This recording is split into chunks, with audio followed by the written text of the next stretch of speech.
Jason Blake believed removing a poorly dressed woman from a luxury resort was just part of protecting the brand.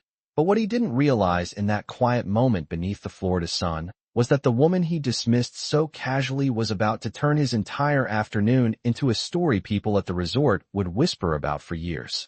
The ocean air rolled gently across the marble entrance of Seabrook Grand Resort in Miami Beach, a place where rooms cost more than most people's monthly rent, and guests arrived in polished SUVs and private town cars, their luggage carried by uniformed staff who moved with practiced elegance across the white stone floor. Around noon, as sunlight reflected off the turquoise water beyond the infinity pool, a woman stepped through the entrance in a simple linen dress and comfortable sandals, carrying a canvas tote that looked more suited for a grocery run than a five-star resort. Her name was Emily Carter. She paused just inside the lobby, quietly taking in the view of the ocean through the towering glass windows, while the gentle piano music drifted from hidden speakers. A few guests glanced at her, then glanced again, their expressions tightening with silent judgment, because in places like Seabrook Grand people rarely questioned wealth. They simply recognized it by the clothes someone wore. At the front desk, a young receptionist named Lily Chun noticed her and hesitated for a moment before offering a polite but uncertain smile. Emily returned the smile, calm and warm, the kind that didn't demand attention. But from across the marble floor, Jason Blake had already noticed her. As the resort's operations manager, Jason prided himself on maintaining what he called the atmosphere of exclusivity, and in his mind that meant spotting anything that looked out of place before it became a complaint from one of the high-paying guests. He watched Emily for several seconds, his eyes narrowing slightly as she walked toward the lounge area overlooking the beach. In his experience, people who belonged at Seabrook didn't arrive dressed like that. He straightened his suit jacket, adjusted the silver cufflinks at his wrist, and walked toward her with the confident stride of someone who believed the entire property operated according to his judgment. Emily had just taken a seat near the window when Jason stopped beside her table. The sunlight behind her framed the calm expression on her face as she looked up. Jason offered a tight professional smile that didn't quite reach his eyes and spoke in a voice that sounded polite on the surface but carried a subtle edge of dismissal. "Ma'am," he said carefully, "this lounge area is reserved for registered guests." Emily blinked once, steady and unbothered, as though she had heard this tone before somewhere else in life. Around them, a few nearby guests slowly turned their heads, sensing the tension that had slipped into the otherwise peaceful afternoon. Emily's voice was soft when she answered. "I understand," she said gently. "I'll step outside if that's easier." Jason nodded, satisfied that the situation had resolved itself quickly, and gestured toward the exit with quiet authority. What he didn't notice was the brief way Emily glanced toward the distant horizon where the Atlantic stretched endlessly beyond the resort docks, or the small message she typed into her phone the moment she stepped outside into the warm Miami breeze. Inside the lobby, life returned to normal almost instantly. Glasses clinked at the bar. Guests laughed over lunch. And Jason Blake walked back across the marble floor convinced he had just protected the reputation of the resort. 2 hours later, he would realize he had done something very different. Outside the polished marble lobby of Seabrook Grand Resort, the afternoon sun hung high over Miami Beach as Emily Carter settled quietly onto a wooden bench facing the ocean, the kind of bench guests often used to watch the waves or wait for a car. Though at that moment no one paid much attention to the woman sitting there with her simple canvas bag resting beside her feet. The breeze carried the scent of salt water across the wide driveway where luxury cars rolled in and out, and Emily simply folded her hands in her lap, her expression calm, almost thoughtful, as though she had expected exactly this kind of afternoon. Inside the resort, life continued with the smooth rhythm of a place accustomed to wealth and routine. At the lobby bar, a group of guests laughed over sparkling drinks while the soft piano music drifted through the high ceiling, polished, controlled, and exactly the way he believed it should be. A few minutes later, the receptionist Lily Chin glanced through the glass entrance and noticed Emily still sitting outside by the driveway bench. For a moment Lily hesitated. Something about the woman did not match the usual picture of someone who had just been turned away from a luxury property. Emily was not angry. She was not pacing. She was not making phone calls or arguing with anyone. She simply watched the horizon where the deep blue water stretched beyond the resort docks, as though she had nowhere urgent to be. Lily leaned slightly toward Jason and spoke in a careful voice. She asked if they should check whether the woman outside needed transportation. Jason barely looked up from his tablet. He replied that the resort could not become a waiting area for people who were not guests. His tone remained calm but firm, the tone of a manager confident in his authority. Lily nodded politely, though she still glanced outside once more before returning to her work. Time passed quietly across the property. Guests checked into Ocean View Suites. A family walked toward the pool carrying bright beach towels. The lunch crowd slowly filled the restaurant terrace overlooking the Atlantic, where servers carried plates of grilled seafood and iced drinks across the sunlit floor. Out near the driveway bench, Emily remained seated, occasionally brushing a strand of hair from her face as the ocean breeze moved gently through the palm trees. About 40 minutes later, a valet employee named Marcus stepped outside during his break and noticed her sitting there. He offered a friendly greeting and asked whether she needed water while she waited. Emily smiled warmly and thanked him, accepting the bottle he brought from the staff station. There was something steady about the way she spoke, something that made Marcus pause before heading back inside. He could not explain it, but the woman did not look like someone who had been dismissed from a place like this. Back inside the lobby, Jason Blake continued overseeing the afternoon operations with the quiet satisfaction of a man who believed every detail was under control. The polished floor reflected the movement of guests and staff, the sunlight glowing across the marble as though nothing unusual had ever happened there that day.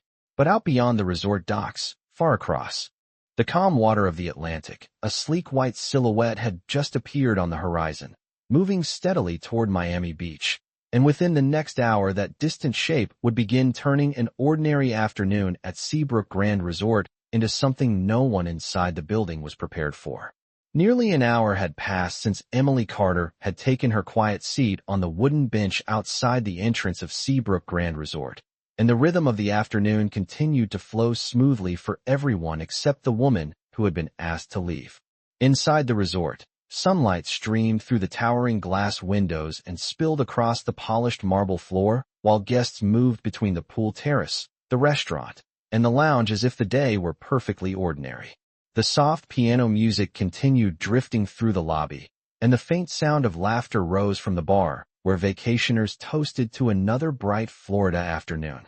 Jason Blake stood near the concierge desk speaking with a couple who had questions about a sunset yacht tour, his voice confident and measured, the voice of someone who believed he understood exactly how luxury hospitality should operate.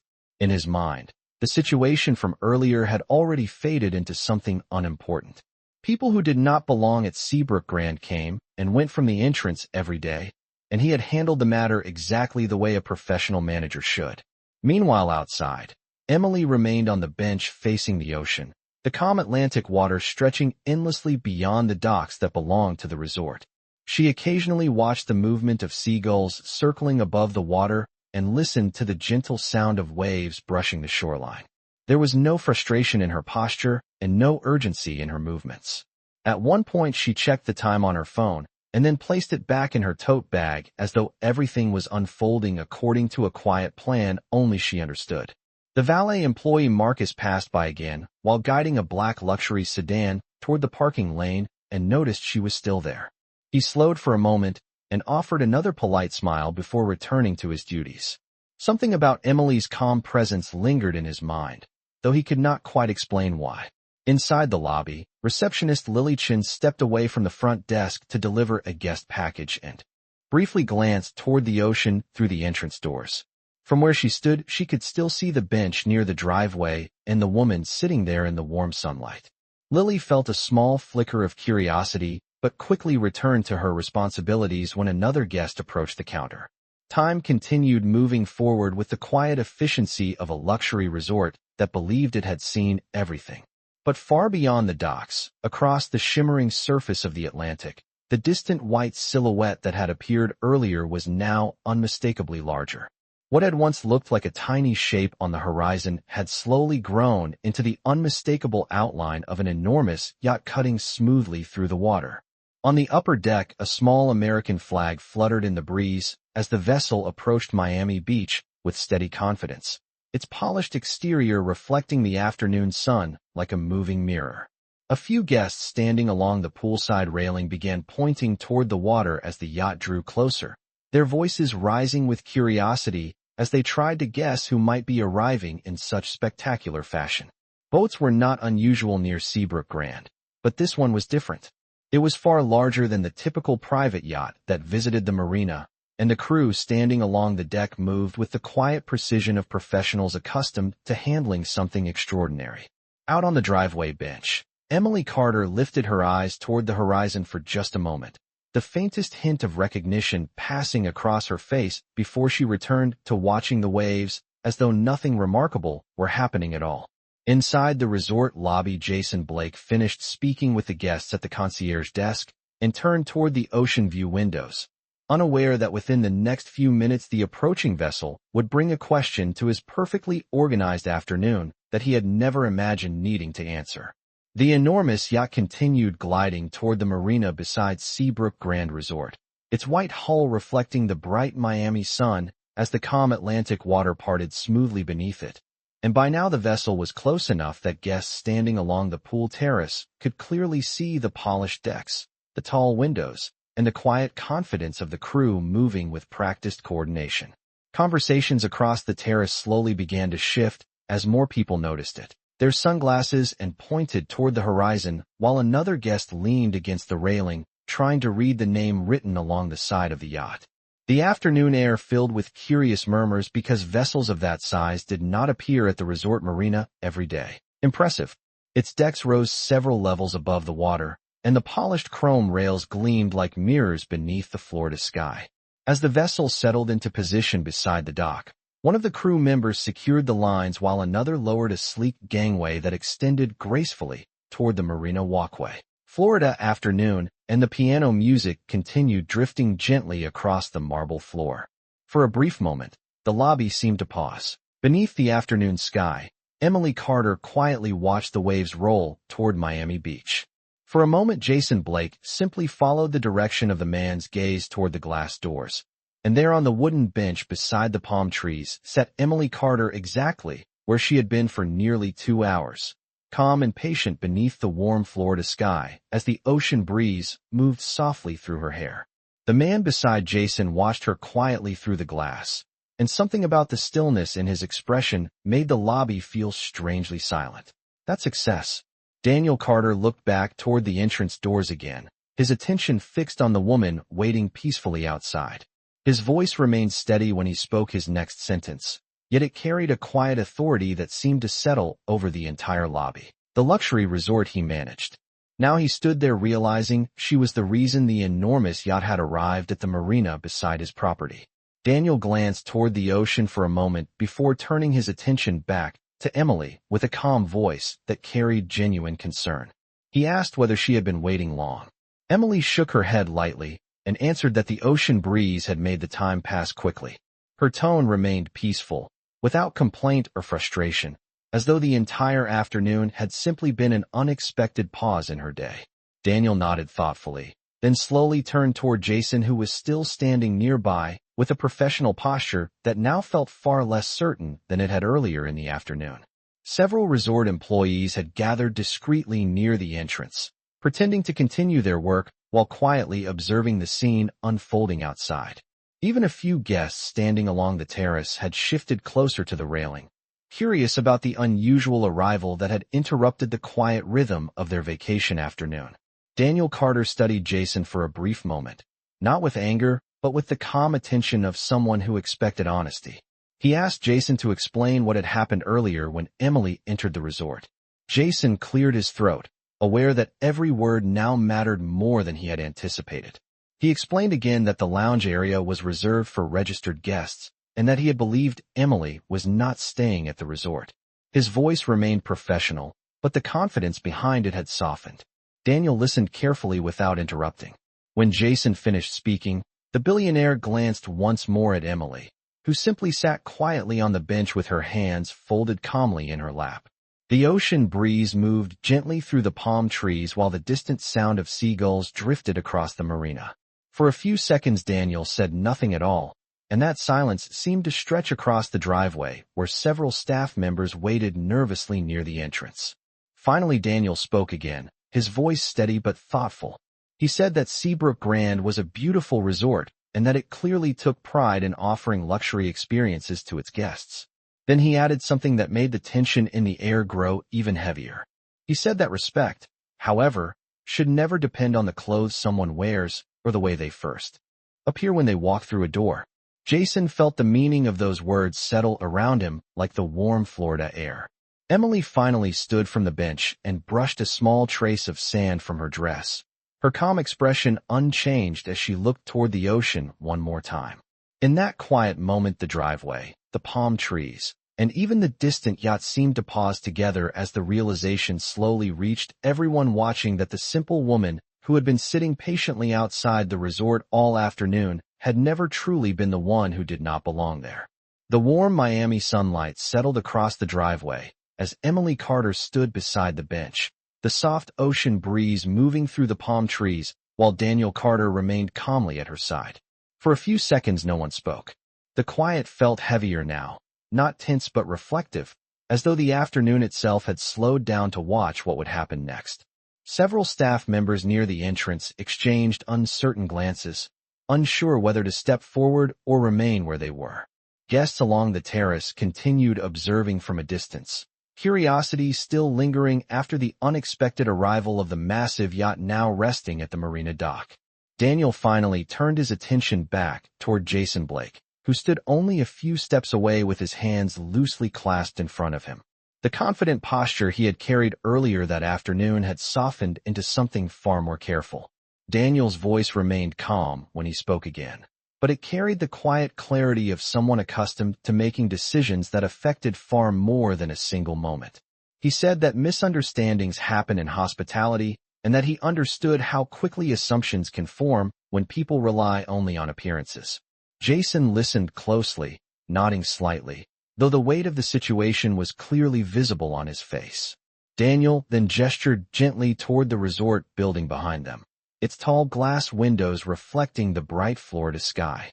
He explained that he had visited many luxury properties around the world, and that the finest ones were not remembered simply for their architecture or their ocean views.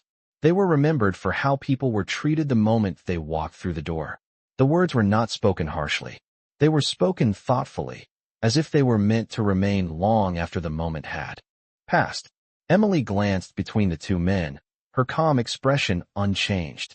She had not raised her voice, demanded an apology, or asked for any kind of retaliation. Instead, she simply reached down to pick up her canvas tote from the bench and brushed a trace of sand from the wooden seat where she had waited. Daniel watched her with a quiet smile, clearly understanding that she had never needed the situation to become anything dramatic. He turned back to Jason once more and asked a simple question. He asked whether the resort would be willing to welcome his wife inside now that her presence had been clarified. The question was gentle but direct. Jason responded immediately, assuring them that Emily was more than welcome at the resort and that the entire staff would be honored to provide any service she might need. His tone carried genuine respect now, very different from the confidence that had guided his earlier decision. Daniel nodded once, satisfied with the response, but he did not rush the moment. Instead, he looked briefly toward the marina where the yacht waited quietly beside the dock, its polished exterior gleaming beneath the afternoon sun. The vessel stood as a silent reminder of the power and success connected to the woman who had been sitting patiently on a bench for nearly 2 hours. Emily finally stepped forward toward the entrance walkway, Daniel walking beside her as they approached the glass doors leading back into the lobby. Staff members instinctively moved aside to open the doors, their expressions noticeably more attentive than before. As Emily crossed the threshold into the cool marble lobby, she paused for a brief moment, looking around the elegant space that had seemed so distant earlier in the day. The piano music still floated softly through the air, and the guests near the bar had fallen almost completely silent. In that quiet moment, everyone inside seemed to understand that the story unfolding before them was not really about wealth, yachts, or power at all. It was about something far simpler that many people forget until a moment like this reminds them. And as Emily Carter stepped fully into the lobby, the room felt as though it had just learned that lesson all at once. Emily Carter stepped fully into the marble lobby of Seabrook Grand Resort with Daniel Carter walking beside her, and for a brief moment the entire room seemed to pause as though the air itself had become aware that something important had just shifted. The soft piano music still drifted through the high ceiling, but conversations near the bar faded into quiet murmurs as guests watched the couple move calmly across the polished floor. Only a few hours earlier, Emily had walked into the same lobby wearing the same simple linen dress and carrying the same canvas tote, yet the difference now was not in her appearance. The difference was in the understanding that had settled over everyone watching. Jason Blake stood near the entrance, his posture straight, but noticeably more reserved than before. The confidence he had carried earlier had been replaced by something closer to reflection. As Emily and Daniel approached the center of the lobby, Jason stepped forward respectfully and offered a sincere apology for the misunderstanding that had taken place earlier that afternoon. His voice was steady but humble, and the words carried genuine regret rather than formality. Emily listened quietly, her expression calm and thoughtful. When Jason finished speaking, she gave a small nod that acknowledged the apology without turning the moment into something dramatic. She explained gently that she understood how easy it was for people to make quick assumptions in busy places. Her voice remained soft, yet every person nearby seemed to hear it clearly. She added that kindness and patience often reveal more about a place than luxury ever can. The words settled into the quiet lobby like a simple truth that needed no decoration. Daniel glanced toward the tall windows where the sunlight reflected across the distant marina, the enormous yacht still resting peacefully beside the dock. For him, the vessel was simply transportation, but for everyone else it had become a powerful reminder that wealth and appearance rarely tell the full story about the person standing in front of you. A few guests near the terrace exchanged thoughtful glances as they returned to their conversations, the excitement from earlier slowly giving way to reflection. Staff members resumed their work with renewed attention, greeting arriving visitors with a little more care than before. Jason remained standing for a moment, watching as Emily and Daniel moved toward the lounge area that had once seemed closed to her. This time no one questioned her presence. A hostess stepped forward politely to guide them to a table, overlooking the ocean, her smile warm and welcoming. Emily paused briefly before taking her seat and looked once more across the elegant lobby that had seemed so distant earlier in the day. The room looked the same as it had before. The marble floors still gleamed beneath the sunlight. The piano still played softly in the background. Yet something subtle had changed inside the people who had witnessed the afternoon unfold. Outside, the ocean breeze moved gently across the palm trees while the white yacht waited quietly at the dock, its towering decks reflecting the golden light of the late afternoon sun. But inside the resort, the true change was not the arrival of a billionaire or the presence of a yacht worth millions of dollars. The true change was the quiet realization shared by everyone in that room. Because sometimes the person the world overlooks at first glance is the very person who reminds everyone what dignity, patience, and respect are supposed to look like.